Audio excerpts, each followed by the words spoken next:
Right, okay then. I'm gonna actually complete my Night Lords today. So these are my Night Lords for Horus Heresy, and I'm just catching something that's out of reach there. Now, these are the other half of my Horus Heresy. So you've met on more than one occasion, my Imperial Fists. And the other half of the Horus Heresy box is going to be my actual favourite Legion, which is the Night Lords. And they truly are an awesome Legion. Now, I've been doing quite a few conversions on different ones. This is going to just be, for the most part, quite a standard company. So, just regular bolt guns. You can see that I've built them all up to the point where they don't have one shoulder guard and their head. So, it's nice and simple at the moment. Now, you can also see here, and I wish I'd actually done a how-to video on it, this kind of lovely standard as well. So, you know, that's going to be an Imperial Fist in iron armour, I think that is, who's basically been, you know, skewered and well deserves his death. So anyway, I wish I'd actually recorded that now. You can see that I've also got a few Chaos Space Marine parts on some of my Night Lords, because I do actually like having like kind of that falling towards Renegade would be the best way to describe it. Now, what have I got here on my desk then for today? Well, as you can see, I've got the Forge World resin parts for the Horus Heresy. And over here, I've got some warm soapy water to wash them off in. You'll find that with resin parts, they basically come and they have a kind of glossy film over the top of them that you need to basically scrub off. In order to achieve that, I'm going to actually use an old paintbrush. So I've got a nice old paintbrush here, an old basing brush that's basically I've cut off the tips. And what I need to do is I basically need to clean these up. Now, basically, there's no other way to put it. These heads will, how do I put this? They'll be a pain to get out if I cut them off. And to be honest, this little part isn't going to be seen anyway. So I'm going to start by dipping these in. I said the water is warm, it's not hot. So basically I can put my hand in it without causing myself any harm. And I'm going to leave those in there for about 2 minutes. So Amazon, 2-minute timer. 2 minutes. Starting now. There's a little bit of a connection point on this as well. However, I don't need to really cut these off either. So although this little part that will be cut off will be seen, because it hasn't been in contact with any of the chemical solution that they used to pull it out the mold, again, I should be able to dip that in. Now, I wouldn't leave most resin actually on the sprue when I did this, but I should be able to get away with it with these. I've also got one pad that came off, so I'm just going to drop that in as well. So I'm just going to leave them to soak for a little while. Now, while that's soaking and I've got my timer on, I've also got some hot water here, just in case. So why have I got hot water? So this is actually hot water. What happens with some resin is it's bent. So it'll be a little bit bent when it comes out of the mold, you know, due to heat and cooling and everything else. So you get resin that is out of shape. And although I don't expect it to happen with any of this, I've just got it there just in case I need to gently tease and bend back into shape any of the resin from there. But I don't suspect that'll happen today, but I just really want it just in case. Now, these are having a good soak in a bit of hot soapy water, well, warm soapy water. Obviously, there doesn't look like there's many bubbles, but I assure you, I have put the right amount of soap in there to get this to work. Anyway, so that's just soaking in and making sure that it works its way in. I'll probably try another video after this with some of my Death Corps of Krieg engineers that I have, which are also resin miniatures. And again, I'm going to try and do another video of putting them together. So I'm just waiting now for this to soak fully through. So I don't know how long that's going to be. But I thought, you know what? While I'm there, I'll just... Oh, there we go. Excellent. Done. Amazon, stop. So that's my timer up. And what I'm going to do now is I'm going to start just giving these a nice scrub. So as you can see, I'm going to try and get some of that soap on it properly while I'm scrubbing it down. And you don't want to use anything too abrasive here, so you really don't want to go for anything too abrasive. That's why an old paintbrush is perfectly fine. And I'm just doing a scrub over each one. Again, get a bit of soap into it, make sure it's nice and clean. Get them all cleaned up. Now, the thing is, you don't want this too hot. If this is too hot, you're just going to start degrading the resin. So, making sure that it's the right temperature. Don't be lazy. Really try and make sure that you're scrubbing the whole thing.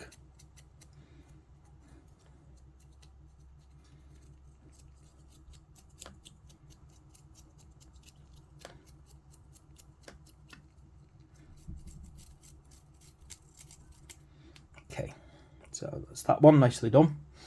Again, it's just to give it a good clean, make sure that it's going to paint basically. Now, if you don't do this, when you try and paint it, you might find that the paint goes into it and you might end up with it looking fine to begin with. But then after a little while, there's some risk. Well, there's actually, I'm not even going to say some here.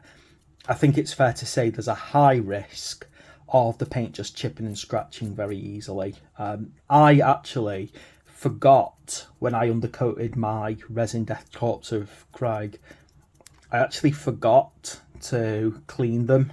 So I don't know why. I think I was just so excited to have them that I didn't clean them up.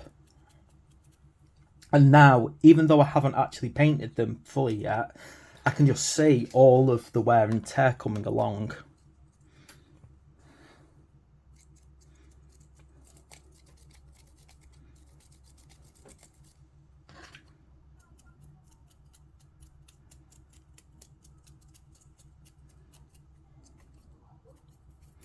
Now, of course, the fun stage after this is getting it all dried up.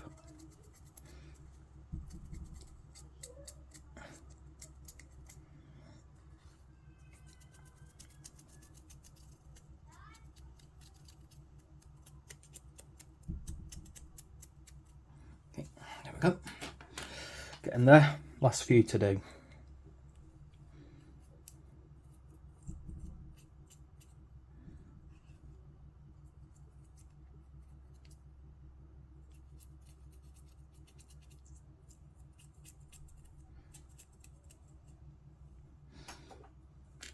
Then the last set of heads. By the way, I absolutely love the custom heads that you can get from Forge World. I mean, I personally feel that you shouldn't really use them for every single miniature. Now, it's not that I don't think it wouldn't make an absolutely beautiful looking army, but sometimes you want to actually do this on more special miniatures, ones that you want to really make them stand out from the crowd.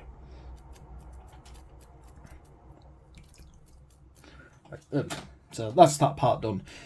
Again, now the next thing we're going to do is we're just going to inspect them to make sure that there's no damage to any of them, that there's nothing out of place. The good thing is these are very solid, so it's highly unlikely that anything has bent. But if you look carefully at this resin, you know, you might be able to notice you've got the basically the crest on top of them.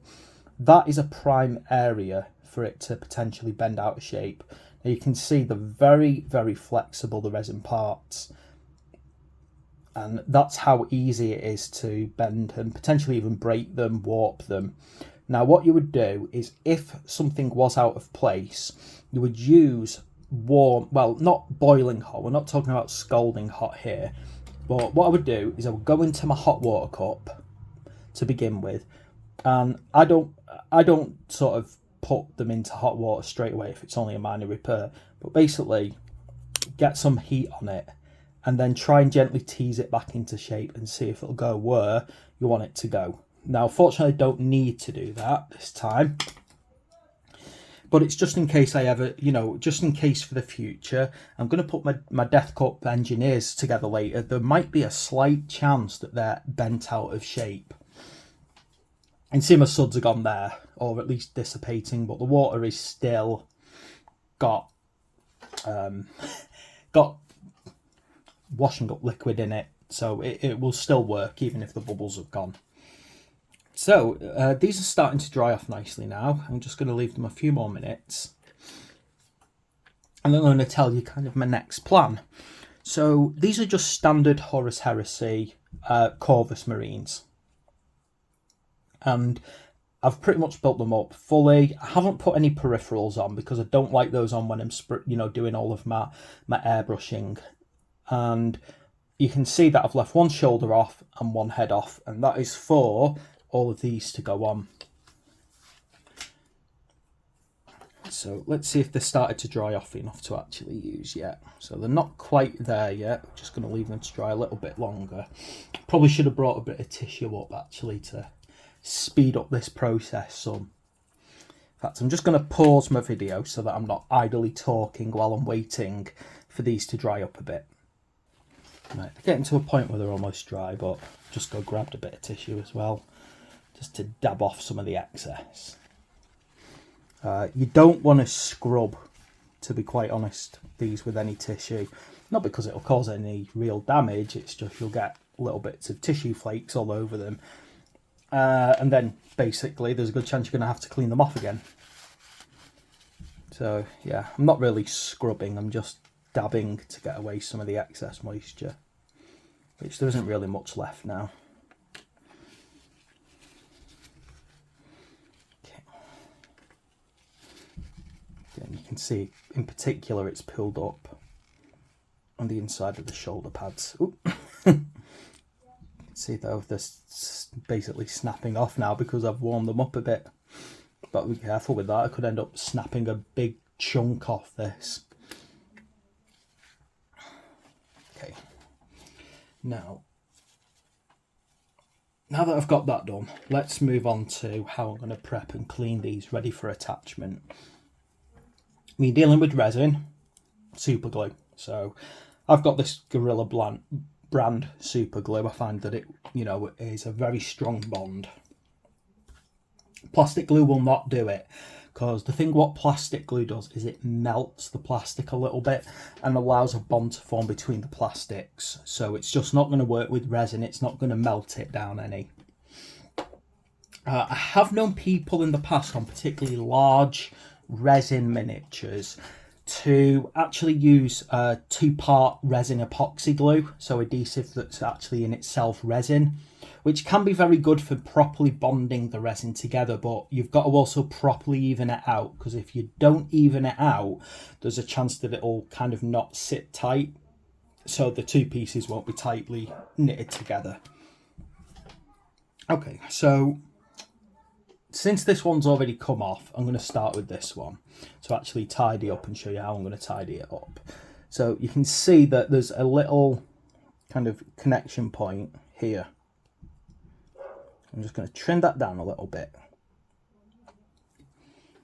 Now, moving on from there, I've got this file, and I'm just going to be very gentle about this.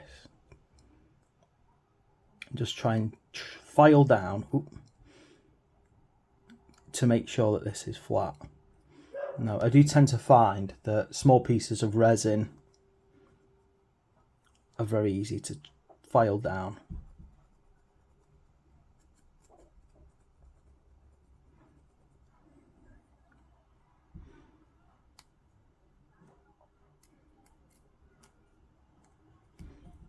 Now you notice I'm trying to stay away from using something sharp like a scalpel to do this, because I've found in the past that a scalpel can just so easily take chunks out of resin. However, it's quite alright sometimes to use one of these tools, basically a mold line removing tool, as long as you're gentle. Again, I'm just going to do that very gently. Get this nicely trimmed down.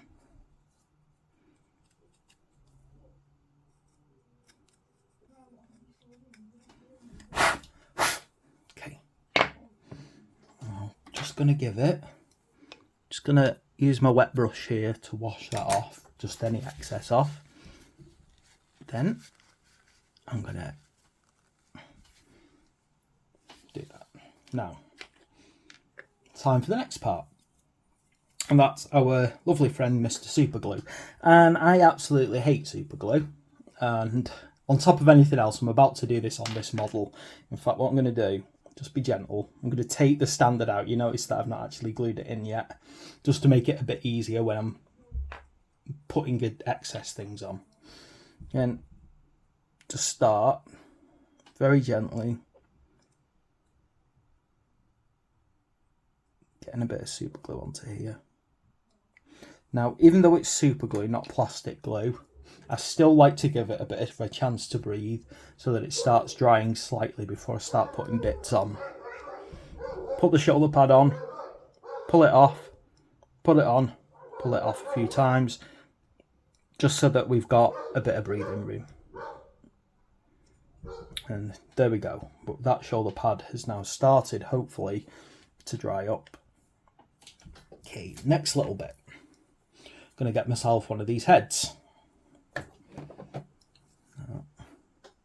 Again, clip it. Oh, not the champion's head.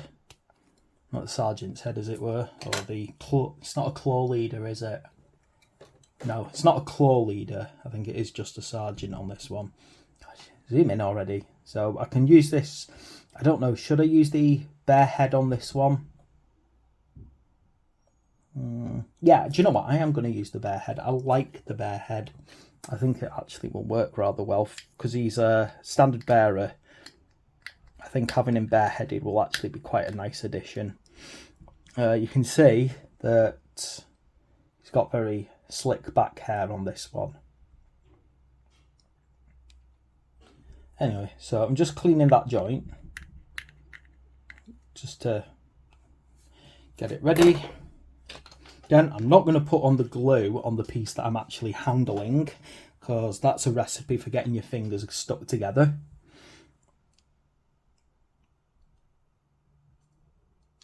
Just going to pop it in there. And then I think I'm going to get my tweezers. See if my tweezers will hold this a bit better. Just, there we go. Okay. Then I'm going to pop this in here just gently. Now I've got to think about where his head position's going. So it kind of makes sense that he would be looking along the length of his arm. So it looks like a nice position to have that, doesn't it? It kind of works rather well. Now, just going to very gently put this back on. The number of times that this hand has broke off when I've been gently sliding this back in is unbelievable.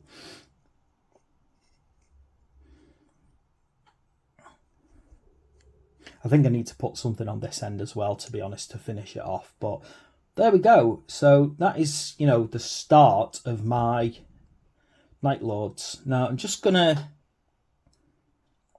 put on maybe a couple more because I like the idea of just finishing this video with a couple more together. So this one's already broke off, so I'll do this one. In fact, no, do you know what? I probably won't. I will actually show you how I remove one from here. So look at the way that it joins on.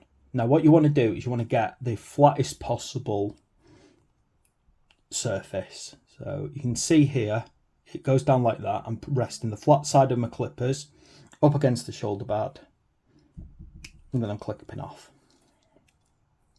Just gives me a cleaner cut. Just make sure there's nothing too excessive on there. That's fine. And I'm just gonna use my scraper tool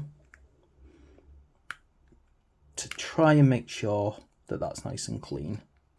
Again, if it's a flat surface, then you can use the back of the scraper tool and pull it forward to you gently.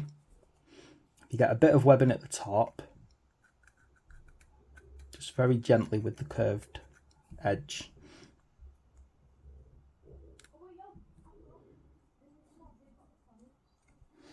And then again, I'm just going to wash that off a bit to make sure I'm getting rid of any of the excess. Dry it,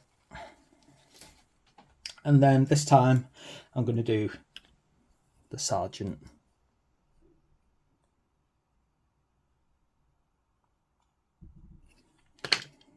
Same logic though.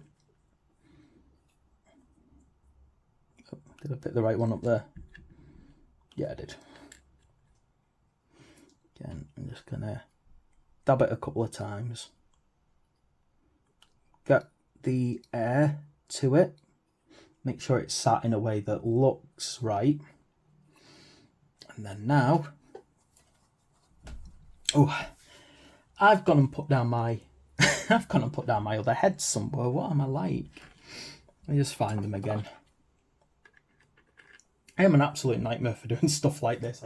I can't believe I literally have something in my hand and then it disappears immediately afterwards. There it is. Right.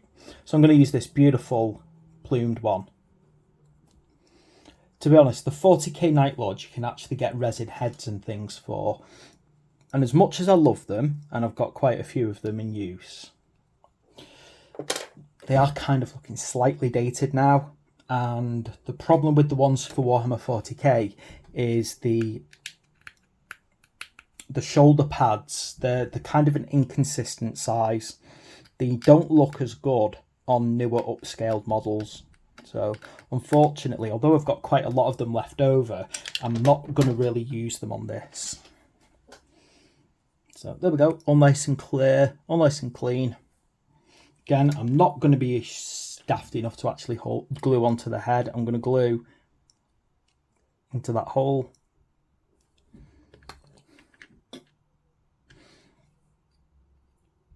And then, again, dab this a bit. I don't need my tweezers because I've not got much around it. And he's looking down the arm, firing away with his plasma pistol. Yeah. And again, just make sure that the head appears to be in a sensible position. It's not facing too far up or too far down. And there we go. So that is how I prep some resin. And obviously this has been for my Night Lords. I'm going to have to finish this now. But I don't think I need to do an entire video of me very slowly putting every single piece together. So hopefully you enjoyed and you gained something from watching this video, and that you can clearly see how we should plan using resin properly, get the right tools, get the right kind of glue. It's amazing how many people, and me included, when we first start out, who try and use plastic glue on resin and it just doesn't work. It's never going to work. Well, not well. So there we go. Hopefully you like that video. Hopefully quite soon I'm going to also be doing a video on my Death Corpse. I might need to actually, you know, fix the plastic, because I do tend to find that with the older sprues there's more chance of warping and twisting. Please like and subscribe so I can carry on doing what I'm doing, and you know, thanks very much for watching.